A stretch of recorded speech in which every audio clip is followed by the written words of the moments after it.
All right, so welcome to the Zoom, everybody. It is my pleasure to be here with you tonight. My name's Brandon, and I rang a few of my friends that have been around horses probably the majority of their life, and it's going to be exciting for them to share some information. I've always been an animal lover, always had dogs and cats around.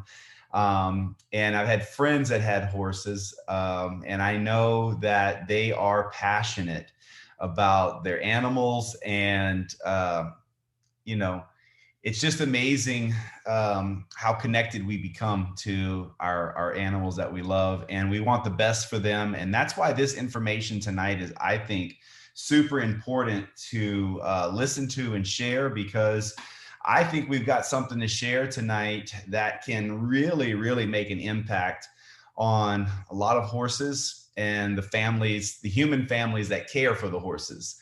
So that's why this information is fun to share tonight. We've got Debbie Crowd with us tonight. That I met Debbie, I know back, 7 years ago, maybe even close to 8 or 9 years ago. And Debbie has a rich history around horses, and I'll give her a little bit more of an introduction. But we also have Holly Tomet on. I've known Holly now for a few years, and quickly realized where her passion lies with horses, because a lot of times when I was talking to her, she was at the board, the horse stables and the training facilities, and I quickly realized she was there quite a bit, so I knew she loved it. So these are the two ladies that are going to be sharing information with us tonight. Let me start with you, Debbie, and I give you a little bit of the guys listening, ladies and gentlemen watching here tonight. Debbie's been an equine physical therapist for over 40 years. And the first time I heard that, Debbie, I didn't know horses had physical therapists. So that was new to me.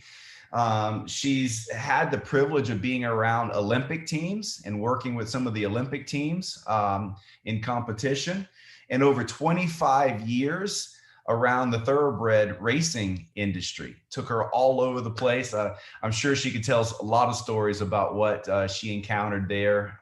But the fact of the matter is, as far as people I know, there is no one I know that has a deeper knowledge than Debbie does when it comes to horses, the physical strains that horses are under, and what she's been able to accomplish. So Debbie, it's my pleasure to have you on here. I'm excited for you to get to share. So we'll tell everybody briefly, what does a physical therapist do for horses?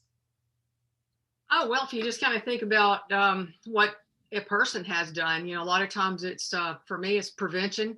When you're at the track, things do happen. Most of the rehab doesn't really happen there. They go off to different facilities. So my job, when I was at the racetrack or at an event, was to keep them healthy and try and prevent injuries. And there's a lot of ways we can do that. 40 years ago, we weren't recognized as anything. I was one of the pioneers. It was like, you were crazy and you had to use your hands. And so you'd have to do a lot of work for free. You could show people how they could, increase their stride with just manipulating muscles, and they'd put you to the test, and they'd rake the shed row down and have them walk, and then you work on them and have them walk. Oh my gosh, this has got another 6 or 7 inches. So back then it was, you were the crazy person, and I kind of got used to being called that. But it's a real industry now, and it's massive. Wow. And so what are some of the issues? I mean, being around thoroughbreds and the Olympic teams, what are the common issues that horses face? Whether it's competition horses, I know it's probably unique to each one, but what's some of the common things that horses face? Well, it's always great if horses, get to be outside. Competition horses don't. That's probably one of the biggest struggles you have with a competitive horse. There are industries like jumpers where they turn them out at night, and that's awesome. But race horses, you can't put them in the field together. That just doesn't work for that industry. So you're dealing with an animal that probably gets out of the stall 22, 23 hours a day.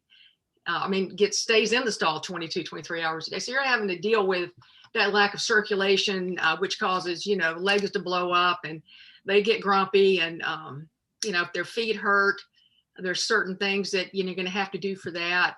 So a competition horse is a little more difficult to take care of than that great guy that's getting to sit out in a field and get ridden maybe once every 4 or 5 days versus going 2 miles, 3 miles every morning.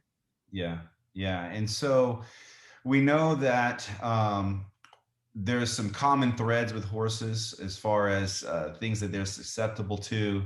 And you were introduced to Nrf2 activation about 8.5 years ago.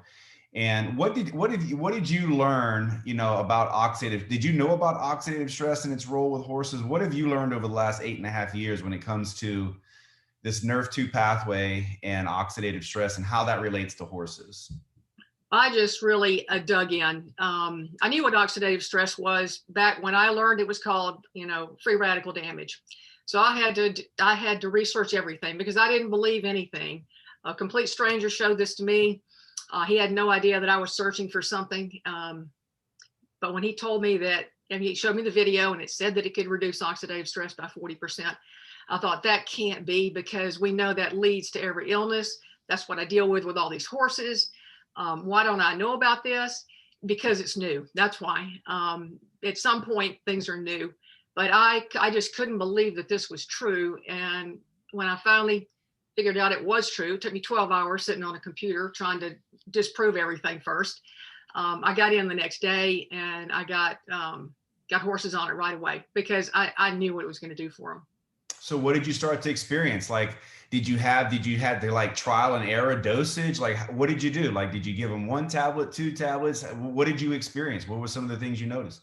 I wanted to start with 1 because I wanted it was a trial thing for me. It was like, okay, what can 1 do for this 1,400 pound animal? And we saw a lot of changes, a lot of behavior changes, which is great because, when they don't feel good, they let you know. It's not like a person sucking it up or going to take an aspirin. So what was great is we were able to, really see their behavior change, which was massive for me. We saw, a lot of physical changes too. I had one of my horses that I was going to have to put down. He's still here 8.5 years later. Wow. That was pretty amazing. That was my first horse that I put it on, overnighted it to him from Florida. I was up in New York and I had the caretaker give it to him. And you had some serious issues. If you can't sweat, that's tough when you're in Florida. And I had 7 years of throwing the book at him, acupuncture, Chinese herbs, fans, blowers, misters, you name it. And I said, I'm not going to let him go through another summer. And so my first bottle got overnighted to him. And when I got the call that all the paraphernalia that he had to deal with was gone, but except a box fan for him, just like everybody else, that was massive. Wow. So what happens when a horse can't sweat? Well, they breathe through their nose, so they breathe hard and fast through their nostrils. Can't get enough oxygen.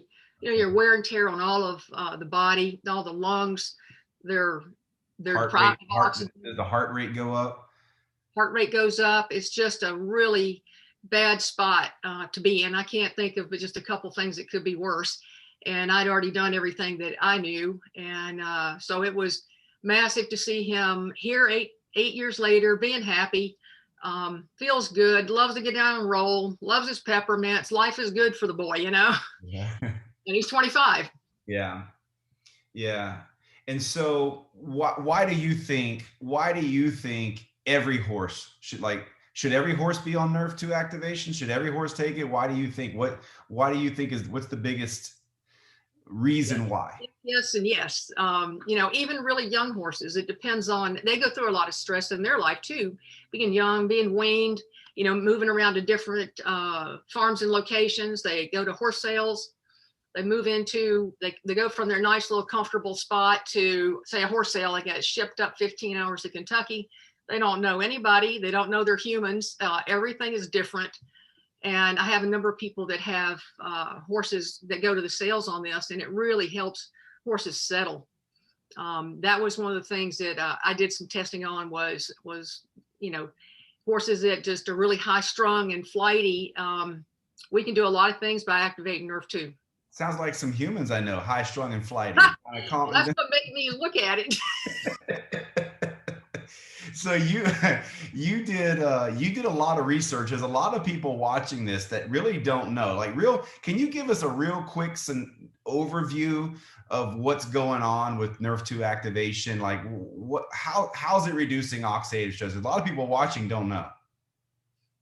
Well, we all have it. It's not going away. All of the mammals have it. And that's why I wanted to put them on it. And oxidative stress leads to every major illness that we have today. And it doesn't matter if it's for humans or if it's for our horses or our dogs. The older they get, the more damage they have. You know, Western medicine calls it aging and says there's nothing you can do about it. But that was key for me when I realized that this was real and we could reduce the cell damage that our animals have. And by doing that, we're going to give them a much higher quality of life. So like, how's it different than a supplement? Because I know with the amount of money spent on horses, there has to be a lot of supplements out there. How's this different than a supplement? Well, a supplement is just supplementing the body. I mean, we're guessing at we're not getting enough of whatever it is, but we're guessing at it. And there is, it's a multi-billion-dollar business, the supplementation world for horses. And most of it doesn't work. There's a few things that work, but it's not the majority. So when we have something on our hands that has science behind it, and the fact that when we take an Nrf2 activator, we're not guessing at the amount that we need. The body is producing what we need. And that's, I think, a real huge key.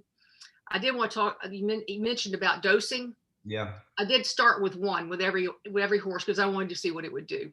If they are way older, it's kind of like horses are for every year of a human life, it's 7 years for a horse.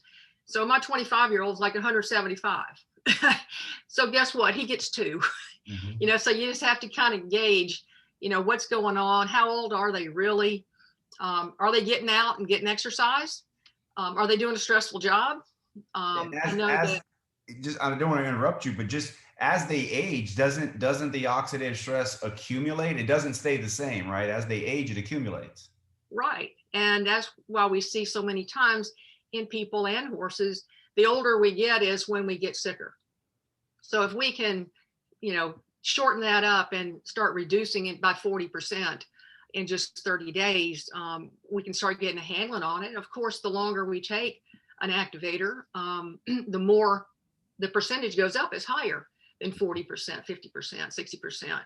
So why wouldn't anyone want to take the cell damage out? Because when we do have an injury or we have a problem that comes up, if your body is as well as it can be, it's going to handle that injury, that insult, whatever it is, way better than if you've got an accumulation of damaged cells. Yeah.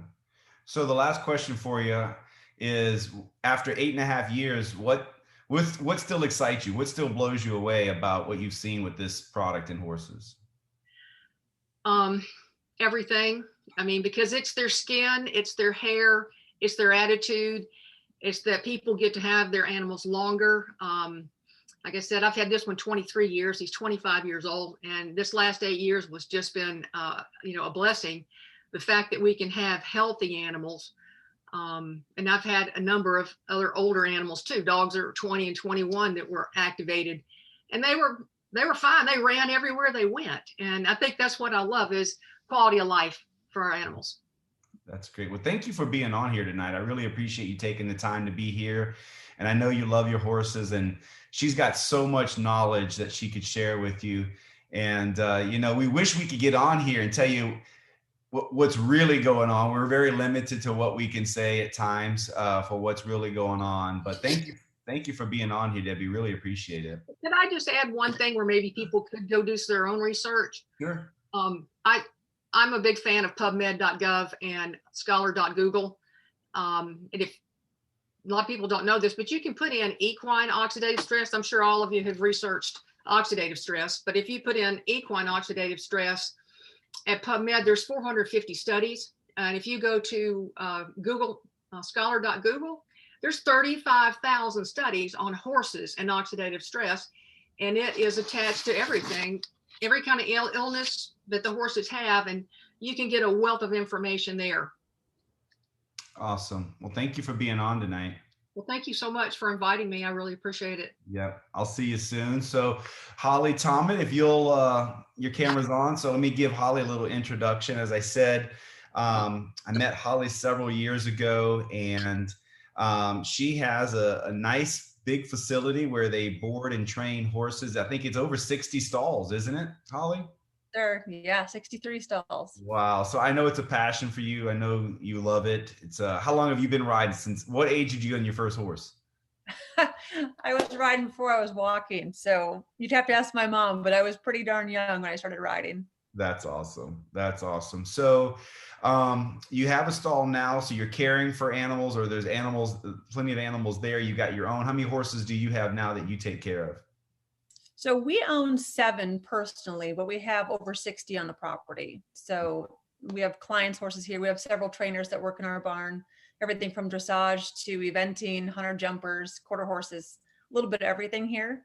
So it's definitely, it keeps us busy. We have a full-time manager. Thank the Lord. She's amazing. So I don't have to do all of the work out there. We have an amazing staff. So thankful for that. So when you were introduced to, Nrf2 activation and the products, how soon was it before you started, thinking maybe this should go in the horses? What was your process? Like, what research did you do? What questions did you ask before you put it in the horse's mouth? Yeah, so I was the diehard skeptic, right? So I tried it finally after about a year. I finally started taking the products myself, and I had such amazing results that I knew within the first month that I was going to have to get this into our horses, into our dog. I wanted them to feel like I was feeling. And, they're athletes. And so I love all that Debbie said. I can relate. We've got an older gelding. Reminds me of the guy she's talking about that she's had forever.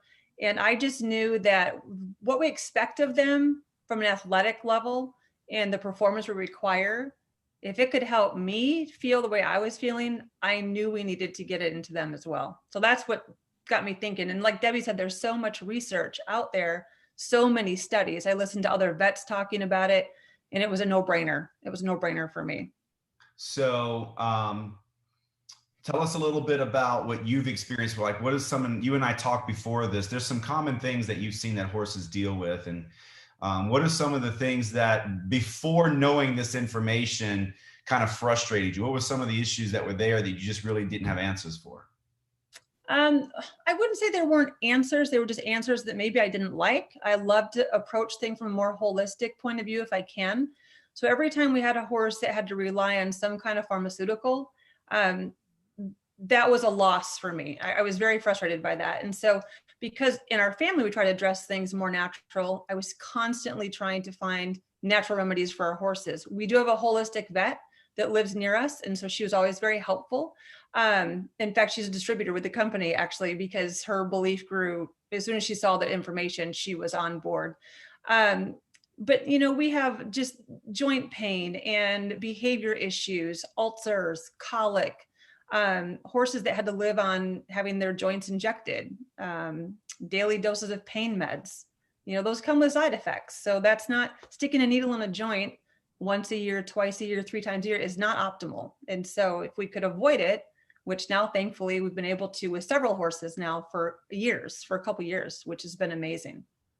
What's some of the things that with your own personal horses? I mean, you know your horses better than anybody. So what's some of the things that you've been able to see once they started taking the product? Yeah, it was funny because you said, hey, can you highlight a couple stories? And I was like, where do I start?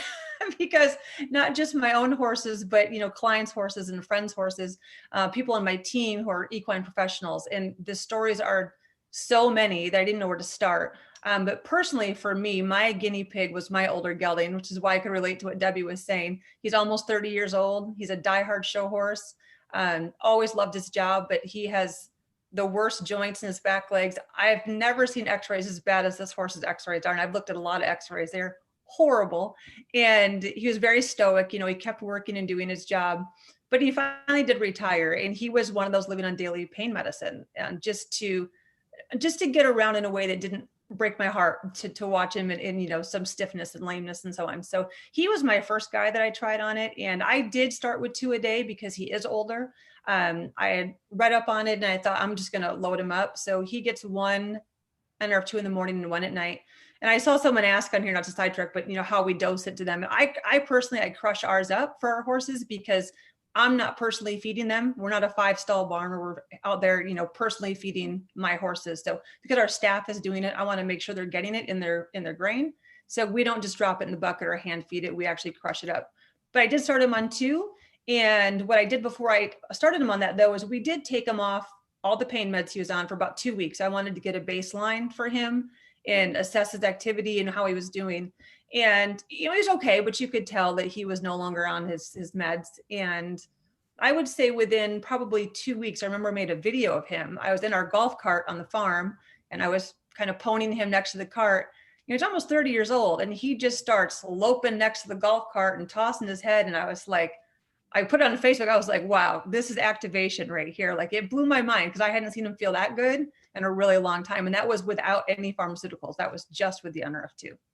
He's been going now for 2 years like that. So that was amazing. That's awesome. I know we talked a little bit earlier about some specific issues that you've seen that horses have to deal with. And I reached out to the compliance department to see if we could talk about some of them. So I know there's some joints that some of the horses have issues with. And so what have you seen the product do for some of those horses? Yeah, so we had, you know, a mare in the barn, a client's horse who had to have her hocks injected twice a year. Very typical for a show horse. That's one of the joints that just tends to get a lot of wear and tear. And they started her on just the Nrf2. And that was 2 years ago. And they've never injected her since. They couldn't believe it because it was just a routine. Every 6 months, she had her hocks injected. And she's a quarter horse. She does Western pleasure and all different kinds of events. And she's still on it. They will not take her off it. They've had so much success. The other thing is like metabolic issues. So I've had a couple horses. One is my sister's, one is another client's, and metabolic issues where they don't shed their hair coat. They just don't thrive well at all. And within weeks, hair coats are shedding, joint pain is lessened. And that alone was for my sister's pony. It was for my niece's pony, actually. And she's little, so she just gets 1 pill a day and she thrives on 1 pill a day and no other meds. So there are pharmaceuticals for this condition, and they haven't had to go back on them. Both horses have been off it. So yeah, mostly it's joint pain. We had, can I tell you one more story that actually like kind of blew my mind? Sure. And again, this wasn't in my barn. This was a friend of mine, but there was a 3-year-old horse off the track, a racehorse. And they had found a mass in his hip area internally. And the vets wanted to put him down. He was what we call 3-legged lame. For us horse people, we know what that means. And he was in a pretty bad state. And the vets just put him on some meds. Nothing was working. He had that internal mass. And the owners didn't want to put him down. Nothing was working, but they decided to try the Nrf2 because the owner of the barn, another friend of mine, had huge success with other horses. So she knew, she said, let's at least try this. And that horse, he was, I'm looking at some notes here because I had a timeline for it. After 2 weeks, the horse was able to walk what we would call sound. I mean, not visibly lame anymore. And it was 3 weeks later, the mass actually started to shrink and it actually traveled through his body a little bit. It ended up coming out externally in the groin area, kind of as an abscess. And that horse recovered and was actually back on the track. I think it was in like 6 weeks. Wow. And that was a case where the vets had kind of, you know, I love our vets, but I mean, they didn't know what else to do for him. Yeah. And he was in so much pain. And the fact that he made such a quick turn on recovery and went back to work as a 3-year-old on the track was pretty remarkable. Yeah, that's insane. So you ladies both have been around horses 30, 40 years or so. In all of that time, was there ever anything, this is an open question for both of you as we close up the presentation tonight, this information. Is this, in your opinion, like the biggest breakthrough you've seen for horses prior to? Absolutely. Yeah. So many different things. And Debbie, you've seen it all, like at your level with the thoroughbreds. I mean, you guys raced, I think, at the highest level, right? Are we talking like the big races? Breeders' Cup, Kentucky Derby. The big races, like I don't know a bigger race. I mean, I may be in the dark, but anyway, the big races. And this is the biggest breakthrough you've seen for horses. It's just incredible. That's why it was so hard for me to believe it. And also a part of it was my fault. I mean, just why don't I know about it? Because I kind of pioneered a lot of different therapies, and it was like, why don't I know about this? And when you realize that this was real, you knew this is the biggest thing you've ever seen. And you feel the same way, Holly? I do. And on top of just the fact that it can come from more of a holistic approach, which I love and prefer, the cost effectiveness. I just had a customer on the products herself, have great results, and had all her horses in her own barn and all of these supplements. And she said, for what I'm paying and hoping they're working, she said, it's a no-brainer for her too. And so she made the switch, and now all of her horses are just on the Nrf2. She's pulled them up, everything else, and it's saving her money. So yeah, for those of you that don't know, in the United States, one bottle, 30 tablets is $49. And that's with the shipping. In some of the other folks that may watch this around the world in English speaking countries, there's a little bit of a conversion rate for the product, but I know when it comes to horses, that's cheap. Yeah, that's a deal. That's super cheap. Well, thank you, ladies, for being on here. I know both of you, before you go though, I know both of you saw this information and decided you wanted to share it. And there is an opportunity for every one of you guys watching this tonight to do the same thing, to share that. You're going to share this information. If you love your horses and you love animals, you're going to share this. And so why don't you both kind of comment a little bit about how you're sharing this and the enjoyment you're getting from sharing it. Holly, why don't you go first and we end with Debbie? Sure, absolutely. So yeah, I want to say that we've shared this information with so many equine professionals, including most of our vets in the area. And over the years, when they see the information, you know, I'm a lay person. I'm not a trainer. I'm not a medical professional. So for me to be able to share this with a vet and have them go, oh my gosh, this is amazing. I've had one vet not actually just jump right on board. Every other medical professional that we've shared this with sees it for what it is, thankfully. And so now in our area here in Michigan, the word's getting out. And so sharing it, whether it's with clients, with medical professionals, not only is it a wonderful business and a great team to be part of, it's just you're changing not just people's lives, but now we see horses' lives, my dog, other people's dogs. So it's amazing. I'm blessed to be part of it. That's awesome. What about you, Debbie? How are you sharing it? What have you seen? You know, I really stick with the science because I understand that a lot of the medical professionals I was around, there's all kinds of tales that go out about, you know, different products in the horse world, and most of them don't work. And it got, I think, a lot easier when about 5 to 6 years ago, there were so many different studies coming out and they had started to hear about Nrf2 a little bit. And so I stick with the science and being able to take people to where they can see what the study was, who the university was, what who the doctor was that did the study. That was just more believable for me. And I try and keep it compliant, and man, it's really hard to do sometimes. So I try and use the science the most that I can.